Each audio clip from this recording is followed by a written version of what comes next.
AP news. नमस्कार, मैं संतोष, आपका स्वागत है लोकतंत्र प्रहरी के 8 PM न्यूज में, जहां हम देखेंगे दुर्ग जिले समेत प्रदेश एवं देश विदेश की कुछ प्रमुख खबरें। तो आइए शुरू करते हैं पहले दुर्ग जिले की खबरों से। दुर्ग के गोकुल नगर पुलगांव क्षेत्र में प्रधानमंत्री आवास योजना के तहत बन रहे आवासों के निर्माण कार्य ने अब रफ्तार पकड़ ली है।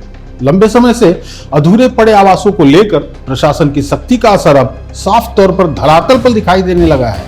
शहरी क्षेत्र के गोकुल नगर पुलगांव में प्रधानमंत्री आवास योजना शहरी के घटक मोर मकान मोर आस के अंतर्गत कुल 336 आवास स्वीकृत किए गए हैं। 16 जुलाई 2025 को कमिश्नर सत्यनारायण राठौड़ और जिला कलेक्टर अभिजीत सिंह ने गोकुल नगर का निरीक्षण किया था। निरीक्षण के दौरान निर्माण कार्य अधूरा पाए जाने पर अधिकारियों ने नाराजगी जताई थी और ठेकेदार व संबंधित एजेंसियों को कार्य शीघ्र पूर्ण करने के सख्त निर्देश दिए थे। जिला प्रशासन के सख्त निर्देशों के बाद अब निर्माण कार्य में तेजी आई है। नगर निगम दुर्ग की बात करें तो यहाँ पर प्रधानमंत्री आवास योजना के तहत 2 मेजर प्रोजेक्ट्स अभी लंबित हैं, जिसमें एक सरस्वती नगर है। वहाँ पर एक ब्लॉक वाइज पूर्णता की जा रही है। अब तक लगभग 35 परिवार वहाँ पर निवास करने लग गए हैं और वहाँ पर पानी बिजली की सारी सुविधाएं शुरू कर दी गई हैं। एक ब्लॉक को रेडी किया जा रहा है और परिवारों को वहाँ पर व्यवस्थापित किया जा रहा है।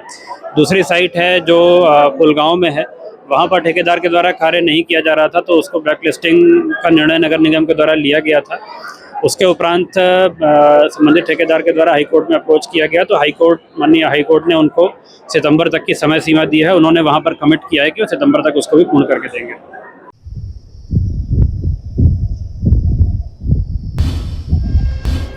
दुर्ग शहर में आज उस वक्त अफरा तफरी मच गई जब तालपुरी स्थित फॉरेस्ट नर्सरी में अचानक भीषण आग लग गई। आग की लपटें देखते स्थानीय लोगों ने तुरंत अग्निशमन विभाग को सूचना दी। सूचना मिलते ही अग्निशमन विभाग को 2 दमकल टीमें मौके पर पहुंची और आग पर काबू पाया गया। यह घटना दुर्ग के पद्मनाभपुर थाना क्षेत्र अंतर्गत तालपुरी फॉरेस्ट नर्सरी का है, जहां नर्सरी में लगे पेड़ों में तेज आग फैल गई और ऊंची ऊंची लपटें उठने लगी। मौके पर पहुंचे अग्निशमन कर्मियों ने स्थिति को गंभीरता से देखते हुए तुरंत मोर्चा संभाला और कड़ी मशक्कत के बाद आग पर काबू पाया। समय रहते आग पर काबू पाने से एक बड़ी दुर्घटना टल गई और आग को आसपास फैलने से रोक लिया गया। राहत की बात यह रही कि इस घटना में किसी भी प्रकार की जनहानि या अन्य नुकसान नहीं हुआ। फिलहाल आग लगने के कारणों का पता नहीं चल पाया है। दुर्ग से बड़ी खबर, ट्रांसफार्मर से निकली चिंगारी ने कबाड़ की दुकान में भीषण आग लगा दी। दमकल की टीम ने मौके पर पहुंचकर आग पर काबू पाया। शॉर्ट सर्किट की आशंका जताई जा रही है। दुर्ग में ट्रांसफार्मर में अचानक चिंगारी निकलने के बाद पास में स्थित से परमानंद चंदेल की कबाड़ी की दुकान में भीषण आग लग गई। आग इतना तेजी से फैली कि कुछ ही देर में पूरा कबाड़ी सामान इनकी चपेट में आ गया और चारों तरफ धुआं और लपटें फैल गई। घटना की सूचना मिलते ही अग्निशमन विभाग की टीम तत्काल मौके पर पहुंची और हालात का जायजा लिया। दमकल कर्मियों ने तेजी से कार्रवाई करते हुए बड़ी मशक्कत के बाद आग पर काबू पाया और उसे आसपास के इलाकों में फैलने से रोक दिया। स्थानीय लोगों की भी मौके पर भारी भीड़ जमा हो गई, जिससे कुछ देर के लिए अफरा तफरी का माहौल बन गया। फिलहाल आग लगने का कारण ट्रांसफार्मर में शॉर्ट सर्किट की आशंका माना जा रहा है। हालांकि जांच के बाद ही स्पष्ट स्थिति सामने आएगी। दुर्ग में पानी को लेकर शुरू हुआ विवाद खूनी संघर्ष में बदल गया, जहां एक ही परिवार के 2 पक्षों के बीच जमकर मारपीट हुई। डंडे, लोहे की रॉड और कुल्हाड़ी से हुए हमले में 9 लोग घायल हुए हैं, जिसमें कई की हालत गंभीर बताई जा रही है। छत्तीसगढ़ के दुर्ग जिले के जेवरा सिरसा चौकी क्षेत्र के ग्राम डांडेसरा में पानी को लेकर शुरू हुआ विवाद अचानक हिंसक झड़प में बदल गया। एक ही परिवार के 2 पक्ष आमने सामने आ गए और देखते ही देखते डंडे, लोहे की रॉड और कुल्हाड़ी से एक दूसरे पर हमला कर दिया। इस खूनी संघर्ष में 9 लोग घायल हो गए, जिनमें कई की हालत गंभीर बताई जा रही है। तभी सभी घायलों को इलाज के लिए जिला अस्पताल भर्ती कराया गया है। ग्रामीणों के मुताबिक दोनों पक्षों के बीच लंबे समय से जमीन विवाद भी चल रहा है और पहले भी हिंसक झड़प हो चुकी है। इस बार गांव में 3 दिनों से बिजली बंद होने के कारण पानी की समस्या बढ़ गई थी।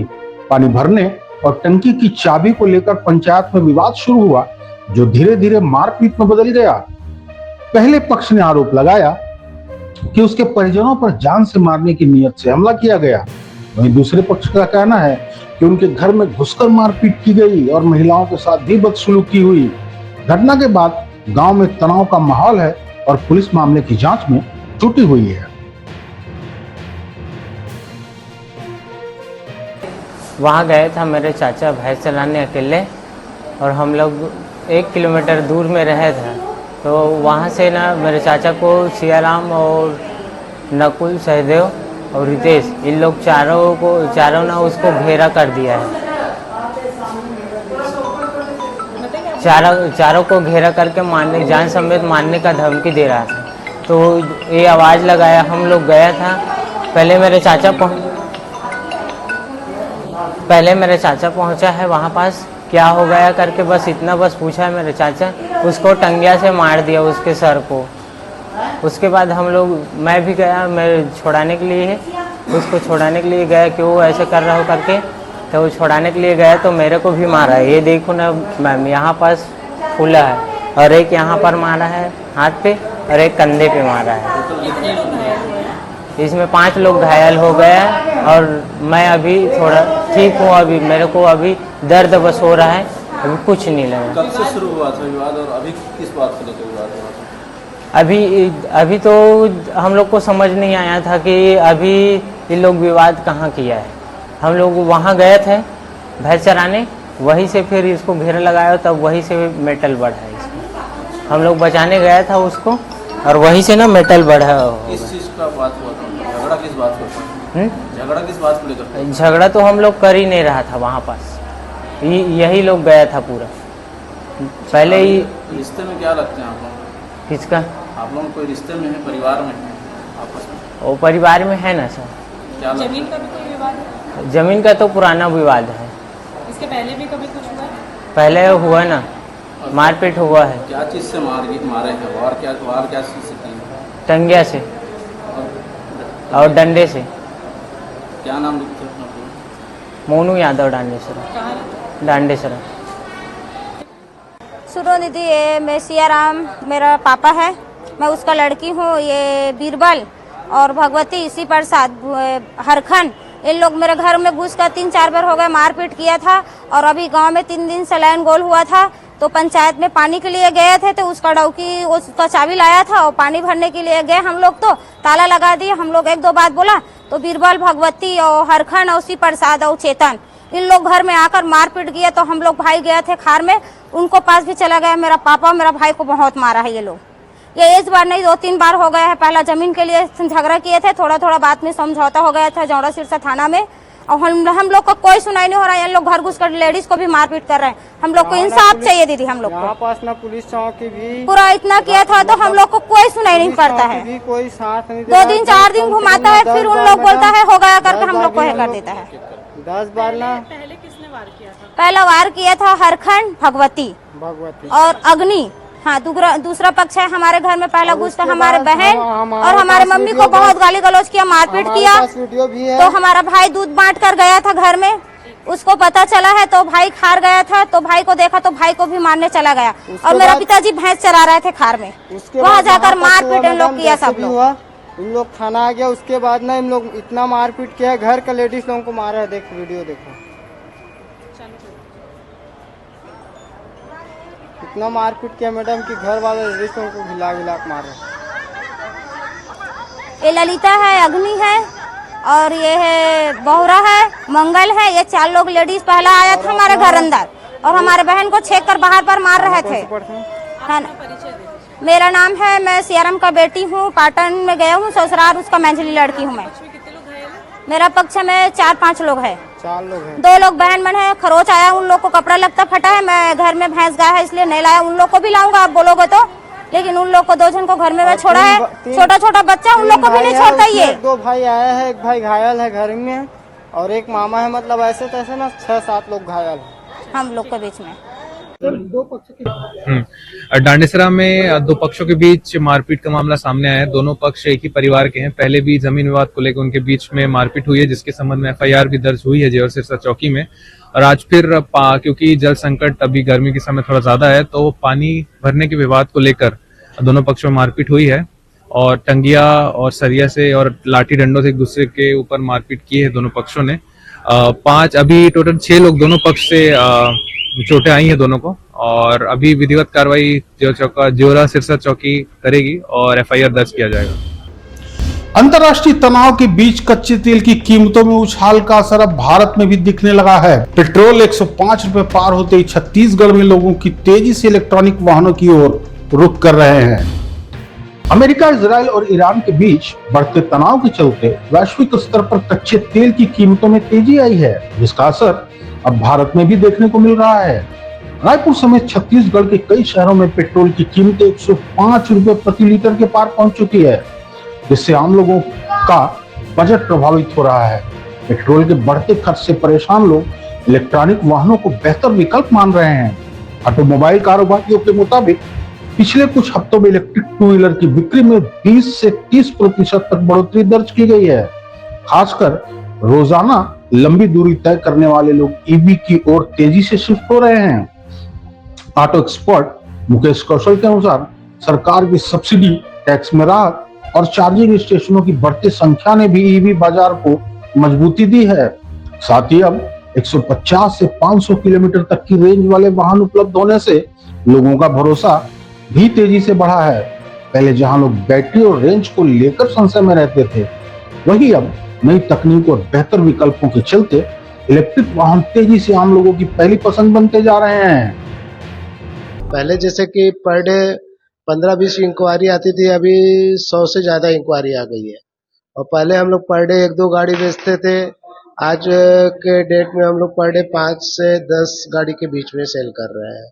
सर पेट्रोल बहुत महंगा है, एक तो दूसरा मिल नहीं रहा है, फैमिली को बहुत तकलीफ हो रहा है इधर उधर जाने के लिए, तो हम ये गाड़ी को लेने का विचार बनाए। एक्चुअल में एक तो ये लाइट वेट है और कोई मेंटेनेंस फ्री गाड़ी है, बस ज्यादा इसमें मोटर कंट्रोलर और चार्जर और बैटरी 3 चीज का ही खेल रहता है। आप जैसे पेट्रोल की गाड़ियां चलाते हैं, है ना, तो 100 रुपए में एक मतलब 100 रुपए का अगर पेट्रोल डलाते हैं आप, तो 30 से 40 किलोमीटर चलती है।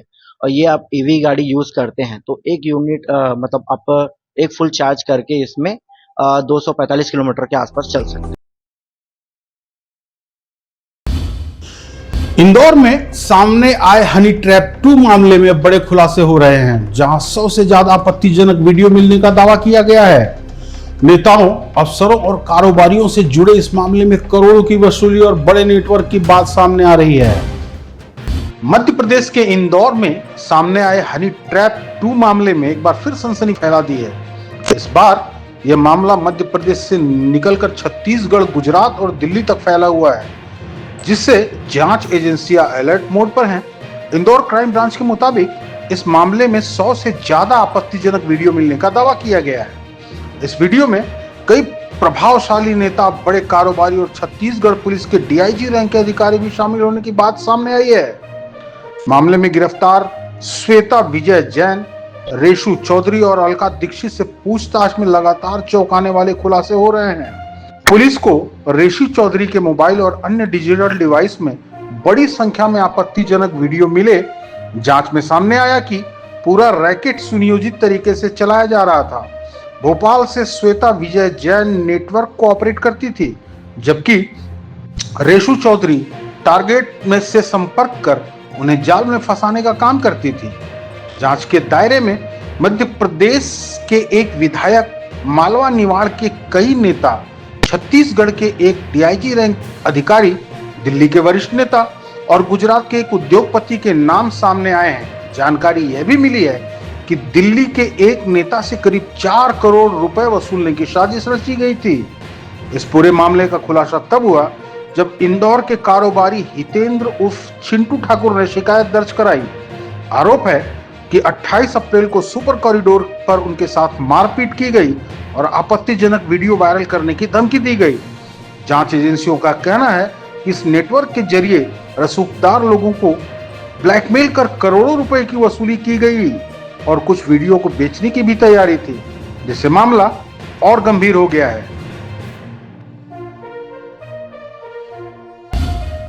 छत्तीसगढ़ कांग्रेस के प्रदेश अध्यक्ष कुर्सी को लेकर सियासी बयानबाजी तेज हो गई है।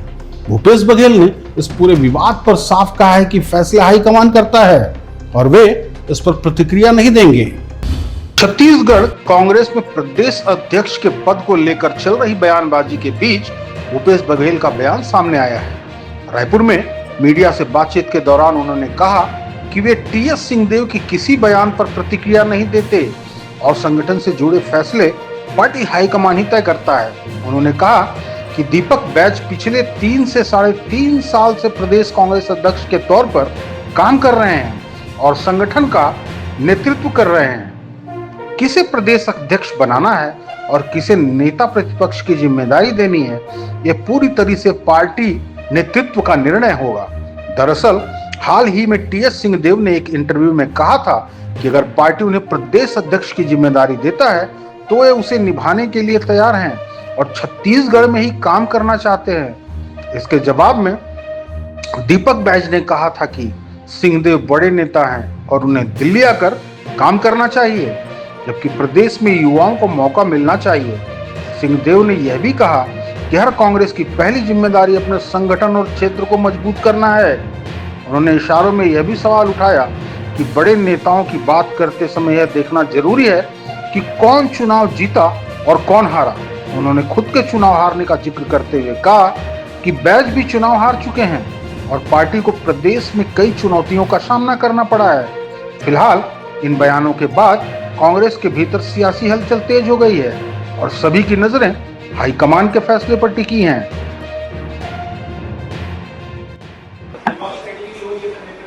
देखिए, मैं टीएस सिंहदेव के किसी बयान पे कोई प्रतिक्रिया नहीं देता, आपने देखा होगा। और दूसरी बात, दीपक बैज जी 3.5-4 साल से प्रदेश कांग्रेस कमेटी का नेतृत्व कर रहे हैं, हम सब उनके नेतृत्व में काम कर रहे हैं। तीसरी बात, ये किसको नेता प्रतिपक्ष बनाना है, किसको पार्टी का अध्यक्ष बनाना है, किसको क्या जिम्मेदारी देना है, वो हाईकमान का क्षेत्राधिकार है। तो जहां क्षेत्राधिकार हाईकमान का है वहां मैं बुद्धि नहीं लगाता, समझ गए? तो हाईकमान जाने, पार्टी नेतृत्व जाने। ठीक है, थैंक यू। पाकिस्तान के क्वेटा में रेलवे ट्रैक के पास हुए आत्मघाती हमले में एक बार फिर दहशत फैला दी है। जाफर एक्सप्रेस इस हमले की चपेट में आ गई, जिसमें 30 लोगों की मौत और 80 से ज्यादा घायल बताए जा रहे हैं।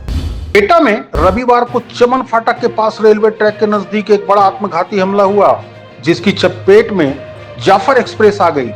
धमाके के समय ट्रेन क्वेटा कैंट की ओर जा रही थी। विस्फोट इतना जोरदार था कि ट्रेन के कई डिब्बे पटरी से उतर गए, जिनसे इलाकों में अफरा तफरी मच गई। हादसे में करीब 30 लोगों की मौत हो गई है, जबकि 80 से ज्यादा लोग घायल बताए जा रहे हैं। विस्फोट के बाद रेलवे ट्रैक के पास आग लग गई, जिसके बाद fire brigade, police rescue team और सुरक्षा बल तुरंत मौके पर पहुंचे और राहत बचाव कार्य शुरू किया।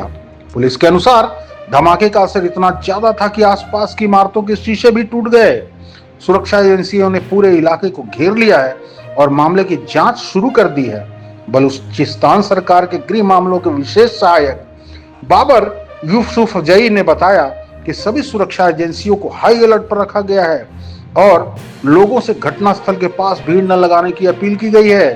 फिलहाल किसी संगठन ने इस हमले की जिम्मेदारी नहीं ली है, लेकिन जांच एजेंसी इसे आतंकी हमला मानकर जांच कर रही है। जाफर एक्सप्रेस पाकिस्तान रेलवे की एक प्रमुख लंबी दूरी की ट्रेन है, जो संवेदनशील इलाकों से होकर गुजरती है। पिछले कुछ वर्षों से इस रूट पर कई हमले हो चुके हैं, जहां बलूच लिबरेशन आर्मी जैसे संगठनों की सक्रियता भी सामने आती है। अमेरिका और ईरान के बीच तनाव कम करने को लेकर एक बड़ा समझौता करीब बताया जा रहा है। रिपोर्ट्स के मुताबिक दोनों देश 60 दिन की युद्ध विराम और कई अहम मुद्दों पर सहमति बना सकते हैं। अमेरिका और ईरान के बीच लंबे समय से चले आ रहे तनाव के बीच अब बड़ी राहत की खबर सामने आ रही है। रिपोर्ट के मुताबिक दोनों देश 60 दिन से युद्ध विराम समझौते के बेहद करीब पहुंच चुके हैं, जिससे क्षेत्र में स्थिरता आने की उम्मीद जताई जा रही है। मीडिया रिपोर्ट के अनुसार इस प्रस्तावित समझौते के तहत हॉर्मुज जल डमरू मध्य को फिर से खोला जा सकता है। हालांकि जहाजों की आवाजाही सामान्य हो सके, ईरान इस युद्ध के दौरान समुद्र में बिछाई गई बारूदी सुरंगों को हटाने पर सहमत हो सकता है, जिससे वैश्विक तेल आपूर्ति पर भी सकारात्मक असर पड़ेगा। इसके बदले अमेरिका ईरानी बंदरगाहों पर लगे प्रतिबंधों को ढील दे सकता है और ईरान को खुलकर तेल बेचने की अनुमति मिल सकती है। इससे अंतर्राष्ट्रीय बाजार में कच्चे तेल की कीमतों पर भी असर देखने को मिल रहा है। रिपोर्ट में यह भी कहा गया है कि ईरान अपने परमाणु कार्यक्रम को सीमित करने और हाईली एनरिच्ड यूरेनियम के भंडार को कम करने पर सहमति जता सकता है। साथ ही यह आश्वासन भी दिया जा सकता है कि यह भविष्य में परमाणु हथियार बनाने की कोशिश नहीं करेगा। अगर यह समझौता होता है तो यह न सिर्फ दोनों देश के रिश्तों में बड़ा बदलाव आएगा, बल्कि वैश्विक राजनीति और अर्थव्यवस्था पर भी इसका गहरा असर पड़ेगा। अमेरिका की राजधानी वॉशिंगटन डीसी में व्हाइट हाउस के पास संदिग्ध हमलावरों ने करीब 30 राउंड फायरिंग कर सनसनी फैला दी। जवाबी कार्रवाई में हमलावर मारा गया, जबकि एक आम नागरिक गंभीर रूप से घायल बताया जा रहा है। वॉशिंगटन डीसी में व्हाइट हाउस के पास शनिवार रात संदिग्ध हमलावरों ने करीब 30 राउंड फायरिंग कर दी, जिससे पूरे इलाके में अफरा तफरी मच गई। हमलावरों ने सिक्योरिटी चेक पॉइंट पर तैनात यूएस सीक्रेट सर्विस अधिकारियों को निशाना बनाकर गोलाबारी की। सीक्रेट सर्विस की जवाबी कार्रवाई में हमलावरों को गोली लगी, जिससे अस्पताल ले जाया गया, जिसकी मौत हो गई। हमलावर की पहचान 21 साल के नासिर वेस्ट के रूप में हुई है, जो मैरीलैंड का रहने वाला था। इस गोलाबारी में एक आम नागरिक भी गंभीर रूप से घायल हुआ है। हालांकि यह स्पष्ट नहीं हो सका कि उसे किसकी गोली लगी। मीडिया रिपोर्ट्स के मुताबिक हमलावर मानसिक रूप से परेशान था और पहले भी कई बार व्हाइट हाउस के आसपास देखा गया था। उसके खिलाफ कोर्ट का आदेश भी था कि वह इस इलाके में न आए, लेकिन उसने आदेश का उल्लंघन किया। बताया जा रहा है कि वह खुद को आज के दौर का जीसस बताता था और पहले भी प्रतिबंधित क्षेत्र में घुसने की कोशिश कर चुका था। गोलाबारी के बाद व्हाइट हाउस परिसर में करीब 40 मिनट तक लॉकडाउन जैसी स्थिति बनी रही और वहां मौजूद लोगों को सुरक्षित स्थानों पर ले जाया गया। FBI, सीक्रेट सर्विसेज और अन्य सुरक्षा एजेंसियों ने पूरे इलाके को घेर कर जांच शुरू कर दी है। आज की खबरें यहीं तक। अब दीजिए मुझे इजाजत। नमस्कार।